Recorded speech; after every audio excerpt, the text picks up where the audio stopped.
तुमच्या घरात एखादं लहान मूल सतत डोकं खाजवत असतं का? किंवा तुम्ही स्वतः केस विंचरता आणि कंगव्यामध्ये काहीतरी छोटे छोटे पांढरे कण दिसतात. पहिल्यांदा वाटतं कोंडा असेल, मग 2 दिवसांनी खाज आणखी वाढते आणि रात्री झोपताना जास्त खाज सुटते. कधी लक्षात आलंय का, दिवसभर कामात लक्ष असल्यामुळे खाज कमी जाणवते, पण रात्री शांत वातावरणात ती अधिक जाणवू शकते. आणि मग एक दिवस केस बाजूला करून नीट पाहिल्यावर अरे देवा, उवा! आणि मग घरात काय सुरू होतं माहिती आहे? कोणी म्हणतं तेल लाव, कोणी म्हणतं चक्क केरोसिन रॉकेल लाव. मी हे ऐकलं आहे. बाय द वे, हे अजिबात करू नका. कोणी म्हणतं केस कापून टाका आणि कोणी म्हणतं महागडं शॅम्पू घे. पण तरीही 2 आठवड्यांनी पुन्हा उवा दिसतात. नेमकं असं का होतं? आज आपण फक्त उवा कशा मारायच्या तेच नाही, तर त्या पुन्हा पुन्हा का होतात, अंडी इतकी चिकट का असतात, कोणत्या चुका आपण नकळत करतो, खरंच घरगुती उपाय काम करतात का, औषधं घेताना काय पाहायचं, या सगळ्या प्रश्नांची उत्तरं हवी आहेत. म्हणूनच हा व्हिडिओ शेवटपर्यंत पाहिलात तर उवा पुन्हा पुन्हा का होतात, योग्य उपचार कसे करायचे आणि ही समस्या परत होऊ नये यासाठी काय करायचं हे तुम्हाला पूर्णपणे समजेल. म्हणूनच व्हिडिओ शेवटपर्यंत नक्की पहा.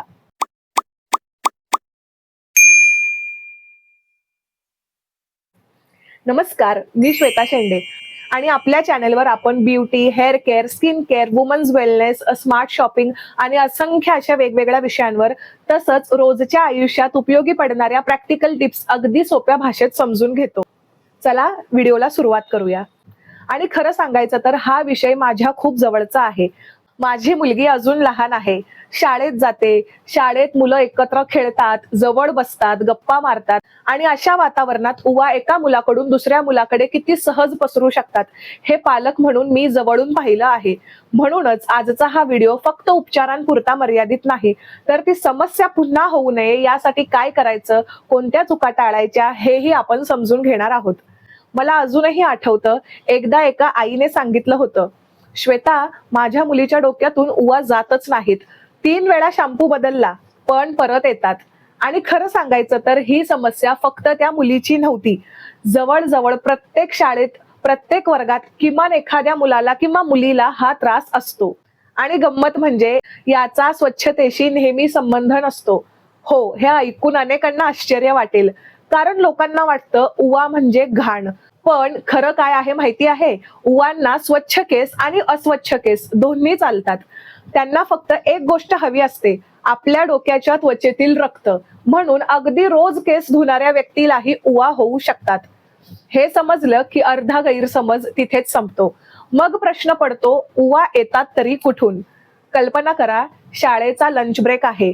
2 मैत्रिणी एकत्र बसल्या आहेत. डोकं डोक्याला लागलं, एकमेकींसोबत गप्पा मारतायत आणि उवा चालत चालत एका डोक्यातून दुसऱ्या डोक्यात गेली. बस इतकंच पुरेसं असतं. उवा उडत नाहीत, उडी मारत नाहीत, त्या फक्त रांगतात. बघा ना, मी या विषयावर किती अभ्यास केला आहे. तर विषयावर परत येऊया. हेड टू हेड कॉन्टॅक्ट हा सर्वात मोठा मार्ग आहे.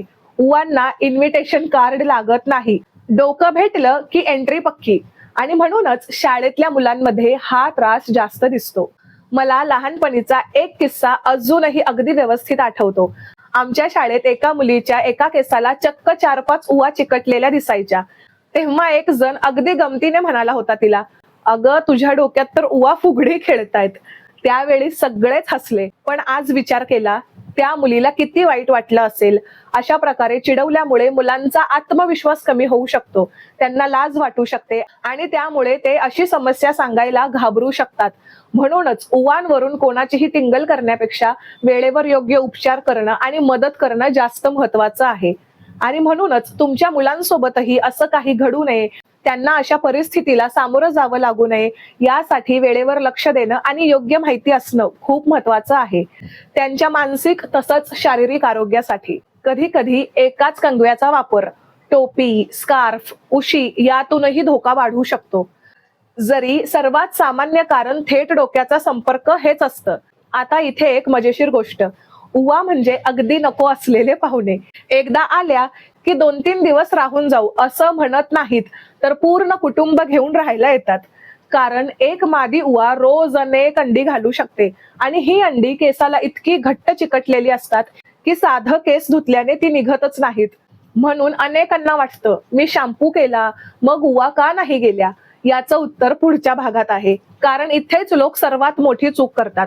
फक्त उवा मारतात पण अंडी तशीच राहतात आणि काही दिवसांनी पुन्हा सगळं पहिल्यापासून सुरू. नेमकं असं का होतं माहिती आहे? कारण अनेक वेळा उवेची अंडी साधारण 7-10 दिवसातून फुटू शकतात. त्यातून बाहेर आलेली छोटी उवा काही दिवसात मोठ्या होतात आणि पुन्हा अंडी घालू लागतात. त्यामुळे फक्त एकदाच उपचार करून थांबलात तर उरलेल्या अंड्यातून पुन्हा नवीन उवा तयार होऊ शकतात. म्हणूनच अनेक अँटीलाईस उपचारांमध्ये काही दिवसांनी पुन्हा उपचार करण्याचा सल्ला दिला जातो. म्हणून उवा कायमच्या घालवायच्या असतील तर त्यांचं संपूर्ण लाईफ सायकल समजून घेणं खूप महत्वाचं आहे. आणि विश्वास ठेवा, हे एकदा समजलं की उपचार निम्मा सोपा होतो. आता एका बाजूला केस करून बघा. कानामागे, मानेजवळ तिथे छोटे पांढरे ठिपके दिसतात का? तो कोंडा आहे की अंडी हे 2 सेकंदात कसं ओळखायचं? आणि इथंच 90% लोक चुकतात. आता तुम्हाला इतक्या सोप्या भाषेत हे समजावून सांगणार आहे की नंतर तुम्ही स्वतःच उवा, अंडी आणि कोंडा म्हणजेच लाईस, एग्स की डॅन्ड्रफ्स यातला फरक सहज ओळखू शकाल. आणि त्यानंतर सुरू होईल खरी ट्रीटमेंट स्ट्रॅटेजी, जी बहुतेक लोक चुकीच्या पद्धतीने करतात. केसात दिसणारा पांढरा कण हा कोंडा आहे की उवेचं अंड हे कसं ओळखायचं? हा फरक समजून घ्या. त्यामुळे उपचार पूर्ण व्यवस्थितपणे होईल. एक छोटासा प्रयोग करा. तो पांढरा कण बोटांनी हलक्या हाताने काढून पहा. जर तो सहज निघून खाली पडला तर तो बहुतेक वेळा कोंडा म्हणजेच डॅन्ड्रफ असू शकतो. पण जर तो केसाला घट्ट चिकटलेला असेल, केसांच्या एकदम मुळाशी पकडून असेल आणि ताणल्याशिवाय ओढल्याशिवाय निघतच नसेल तर मात्र ते उवेचं अंड म्हणजेच नीट असण्याची शक्यता जास्त आहे. आणखी एक निरीक्षण, उवेची अंडी बहुतेक वेळा डोक्याच्या त्वचेच्या अगदी जवळ, विशेष म्हणजे कानामागे आणि मानेजवळ दिसतात. कारण त्या भागात उबदार वातावरण असतं जे उवांना आवडतं. आता इथेच अनेक जण पहिली मोठी चूक करतात. उवा दिसल्या म्हणजे लगेच कोणतंही अँटीलाईस शॅम्पू वापरायचं. ऐकायला सोपं वाटतं पण इथे एक महत्वाची गोष्ट आहे. बहुतेक उपचार जिवंत उवा मारतात, अंडी मात्र अनेकदा तशीच राहू शकतात. म्हणून पहिल्या दिवशी उवा कमी झाल्या म्हणून उपचार थांबवला तर काही दिवसांनी अंड्यातून नवीन उवा बाहेर येतात आणि पुन्हा वाटतं अरे औषधांनी कामच नाही केलं. म्हणून प्रत्यक्षात औषध नाही तर उपचार अर्धवट राहिला असतो. आणि गंमत म्हणजे काही जण 2 दिवस उपचार करतात आणि मग म्हणतात झालं काम. पण उवा बहुतेक मनात म्हणत असतील थांबा, आमची पुढची पिढी अजून यायची आहे. आणि म्हणूनच योग्य पद्धत समजून घेणं महत्वाचं आहे. समजा तुम्ही बागेतलं तण काढत आहात, फक्त वरचा भाग कापला आणि मुळं तशीच ठेवली तर काही दिवसांनी पुन्हा तण उगवतं. उवांचंही अगदी तसंच आहे. म्हणून उपचारात या 3 गोष्टी एकत्र महत्वाच्या आहेत. योग्य उपचार, नीट कोंबने केस विंचरणे. आता नीट कोंब म्हणजे साधा कंगवा नसतो. हा खास उवा आणि त्यांची अंडी, ज्याला लिखा असं देखील म्हणतात, त्यांना केसातून काढण्यासाठी बनवलेला बारीक दातांचा स्पेशल कंगवा आहे. याचे दात खूप जवळ असतात. त्यामुळे जिवंत उवा आणि अनेक अंडी बाहेर काढायला मदत होते. आणि गरज असल्यास 7-10 दिवसांनी पुन्हा उपचार, औषधांच्या सूचनांप्रमाणे.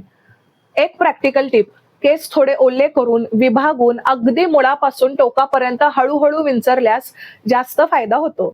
थोडा वेळ लागेल पण हा वेळ पुढच्या अनेक दिवसांची डोकेदुखी वाचवू शकतो. आता तुम्ही म्हणाल ठीक आहे, पण दुकानात गेल्यावर एवढ्या सगळ्या शॅम्पू, लोशन्स आणि स्प्रे मधून निवडायचं कसं? आज बाजारात उवांसाठी विविध औषधी, अँटीलाईस शॅम्पू, लोशन्स आणि क्रीम रेंज उपलब्ध आहेत. त्यामध्ये विविध सक्रिय घटक असू शकतात, जसे की परमेथ्रिन, पायरेथ्रिन्स किंवा डायमेटिकोन. कोणतं उत्पादन योग्य ठरेल हे व्यक्तीचं वय, परिस्थिती आणि उत्पादनाच्या सूचनांवर अवलंबून असतं. त्यामुळे स्वतःहून अंदाजाने औषध निवडण्यापेक्षा लेबल नीट वाचा आणि गरज वाटल्यास डॉक्टर किंवा फार्मासिस्टचा सल्ला आवर्जून घ्या. खरेदी करताना या 3 गोष्टी आवश्यक तपासा. उत्पादन कोणत्या वयोगटासाठी आहे, वापरण्याची पद्धत काय आहे आणि पुन्हा वापरण्याची गरज आहे का, सूचना स्पष्ट आहेत का, एक्सपायरी डेट नीट बघा. आणखी एक महत्वाची गोष्ट, लेबलवर त्यातील सक्रिय घटक म्हणजेच ऍक्टिव्ह इन्ग्रेडियंट कोणता आहे तेही नक्की वाचा.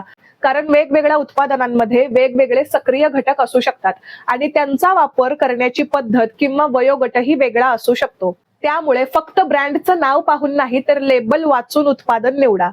अजून एक छोटी गोष्ट, मी या व्हिडिओमध्ये मुद्दाम कोणत्याही विशिष्ट औषधाचं किंवा सक्रिय घटकाचं नाव सांगत नाही, कारण प्रत्येक व्यक्तीचं वय, परिस्थिती आणि भागानुसार उपलब्ध उत्पादने वेगळी असू शकतात. आणि काही जण व्हिडिओ पाहून स्वतःहून औषधं वापरायला सुरुवात करू शकतात. म्हणून मी पुन्हा सांगते, कारण ही खूप आवश्यक गोष्ट आहे. नेहमी उत्पादनाचं लेबल नीट वाचा आणि शंका असल्यास डॉक्टर किंवा फार्मासिस्टचा सल्ला घ्या, त्यामुळे हानी टाळता येते. आणि सर्वात महत्वाचं, लहान बाळं, गर्भवती महिला किंवा त्वचेचा त्रास असलेल्या व्यक्तींनी कोणतंही उत्पादन वापरण्यापूर्वी डॉक्टरांचा सल्ला घेतल्याशिवाय स्वतःहून पुढे जाऊ नये. आता घरगुती उपायांवर येऊया. हा प्रश्न तर नक्की येतो, खोबरेल तेल लावलं की उवा मरतात का? किंवा लिंबू, व्हिनेगर, कापूर हे सगळं खरंच काम करतं का? काही घरगुती उपायांमुळे केस विंचरणं थोडं सोपं होऊ शकतं, पण ते सर्वांसाठीच सिद्ध आणि खात्रीशीर उपचार नाहीत. आणि केरोसिन, पेट्रोल, डिझेल किंवा इतर ज्वलनशील पदार्थ डोक्याला लावणं अत्यंत धोकादायक आहे. त्यामुळे त्वचा भाजू शकते, विषबाधा होऊ शकते आणि गंभीर इजा देखील होऊ शकतात. म्हणून कोणाचंही ऐकून असे उपद्रवी उपाय अजिबात करू नका. उवा कधीच एकट्या फिरत नाहीत, फॅमिली पॅक घेऊनच येतात. जर घरात एका व्यक्तीला उवा असतील तर बाकीच्यांचं डोकंही शक्य असेल तर तपासून पहा, कारण उवा शांतपणे एका डोक्यातून दुसऱ्यात फिरू शकतात. जर फक्त एका व्यक्तीवर उपचार केले आणि दुसऱ्याकडे उवा राहिल्या तर काही दिवसांनी पुन्हा सगळं पहिल्यासारखं. बे के बे आणि बे दुने चार. म्हणूनच हा फक्त एका व्यक्तीचा नाही तर कधी कधी संपूर्ण कुटुंबाचा प्लॅन असतो. स्पेशली घरात लहान मुलं असतील तर, कारण ती एकमेकांच्या खूप जवळ खेळतात, बसतात आणि त्यामुळे उवा सहज पसरू शकतात. आता इथपर्यंत आपण समजलो उवा का होतात, अंडी कशी ओळखायची, उपचारात लोक कुठे चूक करतात आणि स्मार्ट शॉपिंग करताना काय पाहायचं. पण अजून 2 खूप महत्वाच्या गोष्टी बाकी आहेत. उवा पुन्हा होऊच नयेत यासाठी आठवड्याची सोपी रुटीन काय असावी आणि अशी कोणती वॉर्निंग साईन्स आहेत ज्यासाठी घरगुती प्रयत्न न करता थेट डॉक्टरांकडे जावं. आणि हेच आता आपण पाहणार आहोत. आणि शेवटी मी तुम्हाला अशा 3 गोष्टी सांगणार आहे ज्या लक्षात ठेवल्या तर उवांच्या समस्येत होणाऱ्या बहुतेक चुका तुम्ही सहज टाळू शकता. आता शेवटचा आणि सगळ्यात महत्वाचा भाग, कारण उवा काढणं एक गोष्ट आहे पण त्या पुन्हा होऊ नयेत हेच खरं आव्हान असतं. मला एक गोष्ट नेहमी जाणवते, उवा झाल्या की अनेक मुलांना शाळेत चिडवलं जातं, मुलं खेळताना सोसायटीमध्ये देखील चिडवलं जातं. काही जण त्यांच्या जवळ बसायलाही कचरतात आणि त्यामुळे मुलांचा आत्मविश्वास कमी होऊ शकतो. आपल्यालाच उवांमुळे डोक्याच्या टाळूला म्हणजेच स्कॅल्पला किती खाज, आग, जळजळ आणि अस्वस्थ वाटू शकतं. मग लहान मुलांना किती त्रास होत असेल याची कल्पना करा. त्यांना नेमकं काय होतंय हेही सांगता येत नाही, म्हणूनच त्यांच्याकडे स्पेशल लक्ष देणं अतिशय गरजेचं आहे. ही गोष्ट सोडून देण्याची किंवा नंतर बघू म्हणून सोडून देण्याची गोष्ट नाही. पण हे सुद्धा लक्षात ठेवा, उवा होणं म्हणजे तुम्ही किंवा तुमचं मूल अस्वच्छ आहे असा अर्थ अजिबात होत नाही. ही एक सामान्य समस्या आहे आणि योग्य पद्धतीने तिच्यावर नियंत्रण मिळवता येतं. कारण उवा म्हणजे असे पाहुणे आहेत जे बोलावलं नसताना येतात आणि जाताना मात्र खूप समजवावं लागतं. चला आता ती वीकली रुटीन समजून घेऊया.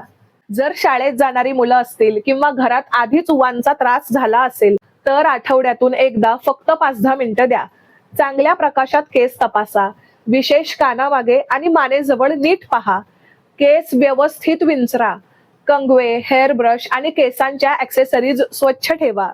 आणि एक स्पेशल बोनस टिप, उपचारांच्या काळात आणि उपचार पूर्ण झाल्यानंतर उशीचं कव्हर, टोपी, स्कार्फ आणि वारंवार वापरल्या जाणाऱ्या केसांच्या वस्तू स्वच्छ ठेवणंही उपयोगी ठरू शकतं. शक्य असल्यास कंगवे, रबर बँड, क्लिप्स किंवा टोपी शेअर करणं टाळा. मुलांना डोक्याला लावून सेल्फी किंवा खेळताना थोडी काळजी घ्यायला सांगा. पूर्णपणे टाळं ऑफकोर्स शक्य नसतं, पण जागरूकता नेहमीच उपयोगी पडते. ही छोटी सवय मोठी समस्या टाळू शकते. आता वॉर्निंग साइन्स, कधी डॉक्टरांचा सल्ला घ्यावा. जर खूप खाज वाढत असेल, डोक्यावर सतत जखमा, पस किंवा संसर्ग दिसत असेल, अनेक वेळा योग्य उपचार करूनही उवा पुन्हा होत असतील, लहान बाळ, गर्भवती महिला किंवा त्वचेची गंभीर ॲलर्जी असलेली व्यक्ती असेल, अशा वेळी स्वतःहून वारंवार वेगवेगळी औषधं वापरण्यापेक्षा डॉक्टरांचा सल्ला घेणंच योग्य आहे. चला पटकन रिकॅप पाहूया. आज आपण काय शिकलो? कारण आज आपण फक्त उपचारच नाही तर उवांबद्दलचे अनेक गैरसमजही दूर केले. तर पहिला पॉइंट आहे, उवा स्वच्छ किंवा अस्वच्छ केस असा फरक करत नाहीत. त्या मुख्यतः हेड टू हेड कॉन्टॅक्टमुळे पसरतात. पॉइंट 2, कोंडा आणि उवेची अंडी वेगळी असतात म्हणून फक्त शॅम्पू पुरेसा नसतो. नीट कोंब आणि योग्य पद्धतीने उपचार पूर्ण करणं तितकंच महत्वाचं आहे.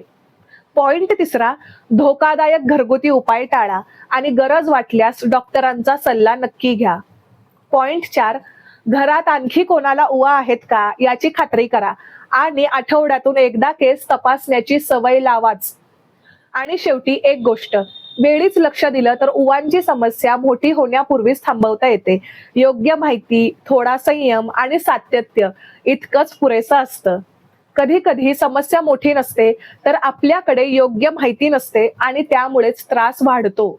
आजचा व्हिडिओ पाहिल्यानंतर जर तुम्हाला वाटलं असेल, अरे इतकं सोपं होतं, मला आधी कोणी असं का नाही समजावलं, तर मी समजेन या व्हिडिओ मागचा माझा उद्देश पूर्ण झाला. आता मला कमेंटमध्ये नक्की सांगा, तुम्हाला किंवा तुमच्या मुलांना कधी उवांचा त्रास झाला आहे का आणि तुम्ही कोणता उपाय करून पाहिला होता. तुमचा अनुभव इतरांनाही उपयोगी पडू शकतो. आजच्या संपूर्ण व्हिडिओतून फक्त 3 गोष्टी लक्षात ठेवा. पहिली, फक्त उवा मारून उपयोग नाही, अंडीही काढली पाहिजेत. दुसरी, योग्य उपचार पूर्ण करा आणि गरज असल्यास सूचनांप्रमाणे पुन्हा उपचार करा, मध्येच थांबवू नका. तिसरी, घरात आणखी कोणाला उवा आहेत का हे तपासा, नाहीतर पुन्हा संसर्ग होऊ शकतो. लक्षात ठेवा, उवा होणं ही लाजेची गोष्ट नाही. जसं की मी सांगितलं, योग्य माहिती, थोडा संयम आणि योग्य उपचार यांनी ही समस्या नियंत्रणात आणता येते. आजचा व्हिडिओ तुम्हाला उपयोगी वाटला असेल तर लाईक करा, ज्यांना याची गरज आहे त्यांच्यासोबत शेअर करा आणि अशाच practical hair care, beauty, skin care, fashion, women's wellness, smart shopping, DIY आणि रोजच्या आयुष्यात उपयोगी पडणाऱ्या असंख्य अशा वेगवेगळ्या विषयांच्या मराठीत व्हिडिओंसाठी माझ्या चॅनलला सबस्क्राईब करायला अजिबात विसरू नका. तसंच इंस्टाग्रामवरही नक्की फॉलो करा, कारण तिथे मी अशाच उपयुक्त टिप्स, दैनंदिन अपडेट्स, फोटोज, छोट्या माहितीपूर्ण पोस्ट आणि व्हिडिओमध्ये न सांगितलेल्या काही खास गोष्टी नियमितपणे शेअर करत असते. पुन्हा भेटूया एका नवीन उपयुक्त आणि प्रॅक्टिकल विषयासोबत. तोपर्यंत स्वतःची, घरातील लहान मुलांची आणि आपल्या केसांची काळजी घ्या. बाय.